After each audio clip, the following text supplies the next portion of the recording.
हमारे साथ आनंद कुमार जी जुड़ रहे हैं। आनंद जी, आप कोचिंग संस्थानों के बारे में, वहाँ की समस्याओं के बारे में हम लगातार आपसे बात करते रहे हैं। एक तो जो बच्चों के ऊपर इतना दबाव होता है, जिस तरह के माहौल में वो पढ़ाई करते हैं वो बिल्कुल इस लायक नहीं होता जहां वो बिना किसी दबाव के पढ़ाई कर सकें। यहाँ जो राजेंद्र नगर, ओल्ड राजेंद्र नगर में राउज आई स्टडी सर्कल में हादसा हुआ है, ये आपको समस्या क्या लगती है? किस तरह की ये कुकुरमुत्ते की तरह मशरूम कर गए हैं ये तमाम कोचिंग सेंटर्स, बिना बुनियादी सुविधाओं के, तमाम तरह की नियमों की अनदेखी करते हुए? देखिए, दरअसल में ये घटना इतनी दुखद है कि पूछिए मत। अब 3-3 बच्चों का दुनिया से चले जाना, निर्दोष बच्चों का, उनका कोई दोष नहीं है, उनकी ऐसी कोई मंशा नहीं है न कि हम जीवन से निराश है, हताश है, और बेचारे इस हादसे का शिकार हो गए। बहुत दुखद घटना है। इसके लिए हम सबसे पहले तो शोक प्रकट करेंगे, और हम बताना चाहेंगे कि आज के तारीख में छोटे छोटे गलियों में, जैसे राजेंद्र नगर में जाने पर देखने को मिलता है कि गली में भी सीढ़ियों पर चढ़ने वाला, तो सीधी एकदम सीढ़ी होती है, खड़ी सीढ़ी होती है, जो एकदम जानलेवा होती है। बेसमेंट होता है जहां दम घुटने का, पानी घुसने का कुछ भी आसार होते हैं। ऐसी स्थितियों में लोग पढ़ाते हैं, पैसे काफी लेते हैं, बच्चों का शोषण दोहन काफी करते हैं, लेकिन उनको सुविधाएं नहीं देते हैं। ये बहुत दुखद बात है। इसके लिए सरकार को बहुत कड़ी से कड़ी कार्रवाई करनी चाहिए, कड़ी सजा देनी चाहिए। और जो स्टूडेंट प्रदर्शन कर रहे हैं उनका आक्रोश एकदम जायज है, लेकिन उन तमाम स्टूडेंट से भी कहेंगे शांतिपूर्ण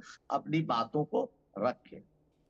जी, तो यहाँ पर एक तो बहुत बड़ी समस्या है कि किसी भी तरह से कोचिंग इंस्टीट्यूट खुलते हैं, क्या कोई गाइडलाइंस नहीं होती हैं किसी इन कोचिंग इंस्टीट्यूट्स के लिए? और ये जो गाइडलाइंस अगर हैं कि आपको इन चीज़ों का ध्यान रखना होगा, कुछ बुनियादी सुविधाएं होंगी, जैसे बेसमेंट में कोचिंग सेंटर्स चल रहे हैं, यहाँ पर जो हुआ राव स्टडी सर्कल में, ऐसा नहीं है कि ये बिल्कुल अनहोनी थी, ये तो होना ही था। वहाँ पर स्टूडेंट्स जो थे वो पहले से ही, आनंद जी, ये फ्लैग ऑफ कर रहे थे इस समस्या को कि यहाँ पर ऐसी घटना हो सकती है। आपने बेसमेंट में, इस जगह पे जहाँ बनना नहीं था, जहाँ पे जो रहने पढ़ने की जगह नहीं थी, वहाँ पर लाइब्रेरी बना दिया था। तो किसी तरह का ध्यान नहीं, जाहिर है कि किसी तरह की सज़ा की डर नहीं, किसी कार्रवाई की डर नहीं है। इस पूरे संस्थान की, इंस्टीट्यूशंस की फेलियर है ये। सरकार को भी बहुत दुखद घटना है, सरकार के लिए भी। और आप बता रहे हैं कि गाइडलाइन की, तो गाइडलाइन तो हमेशा बनाए जाते हैं। इस घटना के बाद, दुर्घटना के बाद भी गाइडलाइन बनाए जाएंगे, बस उस पर अमल नहीं किया जाता है। ये तो छोटी सी बात हम कह के टाल दें तो बहुत दुर्भाग्यपूर्ण होगा। इस पर सख्त कार्रवाई लेनी चाहिए। और जो जो कोचिंग के गाइडलाइंस है, कितने बाथरूम होने चाहिए, कितने बाई कितने स्पेस पर एक बच्चे को बैठने की सुविधा होनी चाहिए, ये तो एकदम बुनियादी व्यवस्था होनी चाहिए। साथ साथ आप जाके घूमिए, सर्वे करिए, पता करिए। बहुत सारे गरीब स्टूडेंट को झांसा दिया जा रहा है, उनसे पैसे ले लिया जा रहा है, पूरा सिलेबस पढ़ाया नहीं जा रहा है। सिलेबस पढ़ाने के दरमियान बच्चों को बातें समझ में नहीं आती है, दोबारा जब वो डिस्कस करने जाते हैं उनको समय नहीं दिया जाता, स्टार टीचर का चेहरा दिखा दिया जाता है। और जब वहां जाते हैं तो स्टार टीचर कभी कभी आते हैं। ऐसी ऐसी ना जाने कितनी बातें हैं। ये चीजें ऑफलाइन ऑनलाइन दोनों जगह हो रही है कि बड़े बड़े टीचर का होर्डिंग पोस्टर में यूज किया जाता है और पढ़ाने वाले कोई और होते हैं। तो बहुत तरह की ऐसी खामियां हैं। बहुत बच्चे हमारे पास शिकायत लेके आते हैं कि उनका गाढ़ी कमाई, माता पिता के मजदूरी करके, अपने मकान बेच के, जमीन बेच के, जैसे तैसे फी देते हैं, और उनके साथ बड़ा नाइंसाफी होती है। तो सरकार को त्वरित कार्रवाई करनी चाहिए, तुरंत कार्रवाई करनी चाहिए, और सख्त कार्रवाई करनी चाहिए। और साथ साथ तमाम ऐसे कोचिंग सेंटर है, सब पर जाके निरीक्षण करना चाहिए, इंस्पेक्शन करना चाहिए कि कौन कौन कोचिंग मापदंड के खिलाफ चल रहा है, उस पर भी तुरंत बंद करवानी चाहिए उन चीजों को। ये कोचिंग का पूरा जो बिजनेस है और जिस तरह से ये चल रहे हैं, ये अपने आप में बहुत बड़े स्कैम है। किस तरह कार्रवाई होनी चाहिए? क्या इनके ऊपर आप सुझाव देंगे? क्या देखना करना चाहिए? ये तो कानून के तहत जो घटना घटी है, कानूनविद बनाए बताएंगे कि इसकी सजा क्या होनी चाहिए। लेकिन मेरी अपनी विनती है आपको, दिल्ली पुलिस से है, एमसीडी के लोगों से है, कि इसको जाके कार्रवाई करें। जो जो धाराएं लगती हैं उसको, धाराओं को लगवाएं, और जितना जल्दी है उस पर कार्रवाई होनी चाहिए, गिरफ्तार होने चाहिए वो लोग।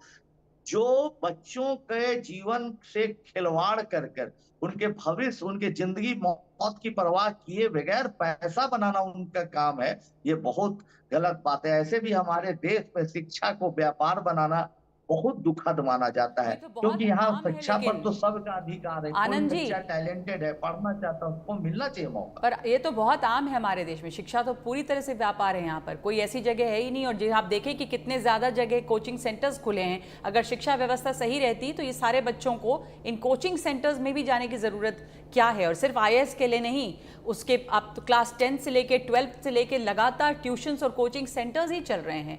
स्कूल्स और कॉलेजेस फिर कर क्या रहे हैं? शिक्षा व्यवस्था में अपने आप एक बहुत बड़ी समस्या है। नहीं नहीं, आपका बोलना एकदम जायज है और राइट है कि आज के तारीख में क्लास 8 से 7 से लोग कोचिंग बच्चों को भेजते हैं और यूपीएससी करने तक भेजते हैं।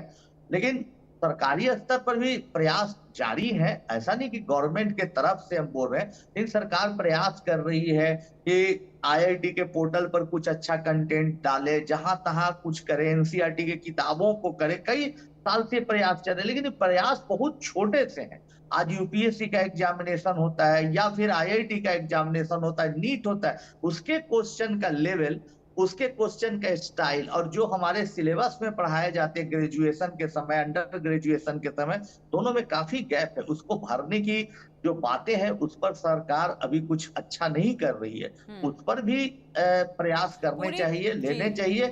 ले, जी। लेकिन हमारा मानना है, एक मिनट और बोलना चाहिए, हमारा मानना है कि अब ये घटना घट गई, हो सके 2 दिन 4 दिन बाद सजा मिल जाए और फिर लोग शांत हो जाए। लगातार कार्रवाई होते रहनी चाहिए, लगातार जांचें होते रहनी चाहिए, निरीक्षण चलते रहने चाहिए और जो इस पे दोषी पाया जाए उसको सख्त कार्रवाई करनी चाहिए। अब सवाल यही है कि ये एक घटना घटी है, कुछ सज़ा होगी, कुछ दिनों तक चर्चा होगी, उम्मीद करते हैं कि सज़ा होगी। उसके बाद ये पूरा कारोबार वापस वैसे ही ना चले और सख्ती बनी रहे। हमारे साथ आप जुड़े रहें आनंद जी। एक फ़ोन कॉल पे हमारे साथ एक कॉलर हैं कैलाश चंद्र रोहतक से। आप अपना सवाल पूछिए कैलाश जी। हाँ जी मैडम। जी पूछिए, बोलिए। हाँ जी मैडम, नमस्कार। नमस्कार।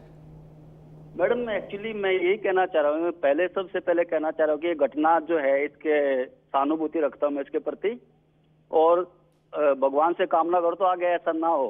एक्चुअली मैडम जो हमारा एजुकेशन सिस्टम है ना, वो जो पेपर सिस्टम है पेपर लेने का, वो अट्रैक्ट करता है कोचिंग सेंटर्स को। अगर वो सिस्टम हमारा पेपर लेने का सिस्टम ही ठीक हो जाए तो एक कोचिंग सेंटर वगैरह की जो रूट कोज है ना वो ही खत्म हो जाए। और सेकेंडली क्या है, हमारी गवर्नमेंट जो है इनका जो फीस स्ट्रक्चर नहीं पता कर रहे कि फीस स्ट्रक्चर क्या है, कहते कितने हैं, और कहते हमारी जो एजुकेशन पॉलिसी है फ्री एजुकेशन है, तो फ्री एजुकेशन कहाँ रही, राइट टू एजुकेशन कहाँ स्टैंड कर रहा है? राइट टू एजुकेशन कहाँ स्टैंड कर रहा है? आनंद जी, आप इनके सवाल का जवाब देना चाहेंगे? ये भी वही सवाल पूछ रहे हैं कि एजुकेशन सिस्टम पे जो समस्या है, और जो राइट टू एजुकेशन है सबको, लेकिन जिस तरह का व्यवसायीकरण है और अपनी जमा पूंजी लोग खर्च करते हैं छोटे छोटे कोचिंग संस्थानों पर, उसके बाद जो दुर्दशा होती है वो भी दिख रही है हमें। आनंद जी। हमारे समझ से तो इनका सवाल बहुत जायज है। इन्होंने सही सवाल किया है कि भाई जो व्यक्ति के पास पैसे नहीं है, जो पढ़ना चाहता है, वो कहाँ से पढ़ पाएगा, वो कहाँ से कर पाएगा। ये बहुत बड़ा सवाल इन्होंने खड़ा किया है। इसके लिए सरकार को सोचना होगा और हमारा तो मानना है पूरी कोचिंग व्यवस्था ही खत्म कर देनी चाहिए। जो सहयोग के तौर पर पढ़ा सकते हैं, जो फ्री में पढ़ा सकते हैं, जो लोगों की मदद कर सकते हैं, उनको प्रमोट करना चाहिए। ऐसा नहीं करे कि हम कोई भी आदमी जो निस्वार्थ भाव से पढ़ाता है, बिना कोई फी के पढ़ाता है, वो एक गुरु हो सकता है। लेकिन जो व्यक्ति पैसा लेके भी थोड़ा बहुत पढ़ाता है तो चलो ठीक है, उसकी भी अपनी दाल रोटी है, उसका भी अपना परिवार है। लेकिन जो एकदम उद्योग धंधा बना दिया, वो भी बुरी तरह से बना दिया। एक एक बैच में न जाने कितने बच्चों को एकदम समझिए ठूस ठूस के भरा हुआ रहता है। अंतिम लाइन के बच्चे को कुछ बातें समझ में नहीं आ रही। बहुत सारी ऐसी दुर्गति हो रही है। तो सरकार को फिर हम रिक्वेस्ट यही करते हैं आपके चैनल से, एनडीटीवी के, तुरंत कार्रवाई करके ऐसे तमाम देश में कोचिंग सेंटर है, उनको बंद करना चाहिए। ये नहीं, बल्कि वहां पढ़ाई कैसी हो रही है इसके लिए भी एक व्यवस्था होनी चाहिए, एक पोर्टल होना चाहिए जहां बच्चे शिकायत लिख सके, सरकार उस पर कार्रवाई की जाए। जहां कोचिंग संस्थान ढेर सारे, वहां एक गवर्नमेंट का ऑफिस कोचिंग होना चाहिए सेंटर्स को जो अकाउंटेबल निरीक्षण बनाना करे, चाहिए। बच्चों के साथ कोई जी, शोषण दोहन हो तो उसको सहयोग करे। आनंद कुमार, बिल्कुल सही आपने कहा कि कोचिंग सेंटर्स जो हैं वो अकाउंटेबल हों, उनकी जवाबदेही हो कि क्या वो फैसिलिटी दे रहे हैं, क्या उन्होंने वादा किया और क्या पूरा कर रहे हैं, और इसके ऊपर समय समय पर निरीक्षण भी हो कि कैसे चल रहे हैं कोचिंग संस्थान। तब कुछ सुधार की उम्मीद की जा सकती है। एसपी गुप्ता हमारे साथ जुड़ रहे हैं फोन लाइन पर, दिल्ली से ही हैं कॉलर। जी गुप्ता जी, सवाल पूछें अपना। हाँ, नमस्कार। मेरा ये कहना है कि हम लोग ये बात कर रहे हैं कि किसकी जिम्मेदारी होनी चाहिए। इसमें सबसे बड़ी जिम्मेदारी जो है वो एमसीडी ऑफिशियल्स की है। ये जो इसके अंदर गवर्नमेंट डिपार्टमेंट में जो करप्शन फैली हुई है, नॉट ओनली इन एमसीडी बल्कि बाकी सब डिपार्टमेंट में भी जो करप्शन है उसको बड़े लार्ज लेवल पे और बड़े वास्ट लेवल पे पॉलिटिकल पार्टीज को भी टैकल करना चाहिए। अब आप देखें, रिसेंटली पेपर लीक का भी मामला हुआ। इन सब की जड़ें जो है ये करप्शन के साथ जुड़ी हुई हैं। अब ये पॉलिटिकल पार्टी बातें करती हैं, इनके अंदर करप्शन का कभी भी मुद्दा इतना वो नहीं होता। ये मंदिर की बात कर लेगा, कोई किसी की बात करेगा, इसको लार्ज लेवल पे। और अब आपने रिसेंटली देखा कि पेपर लीक के ये स्टूडेंट के साथ जुड़ी हुई 2-3, बल्कि मैं तो ये कहता हूँ कि ये स्टूडेंट को अब मास मूवमेंट करना चाहिए। ये सेकंड आजादी है, इनके अपने कैरियर स्टेक पे है। Nobody is taking this education as a primary thing. जी तभी बिल्कुल। ये सब अनएम्प्लॉयमेंट ये सब कुछ है। आप मेरे ख्याल से तो आप ये भी पता लगाओ कि इन कोचिंग सेंटर ने किन किन पार्टी को इलेक्टोरल बॉन्ड दिए हैं। सही आप कह रहे हैं कि एक तो बहुत बड़ी जिम्मेदारी एमसीडी की इसमें है, और एमसीडी के स्तर पर किस तरह की करप्शन चल रहा है, ये क्या स्कैम है कोचिंग सेंटर्स का, और कैसे इजाज़त मिल जाती है कि बुनियादी सुविधाएं जो देनी है उसको भी नज़रअंदाज करते हैं, नियमों की अनदेखी करते हैं और कोचिंग सेंटर्स खड़े कर देते हैं।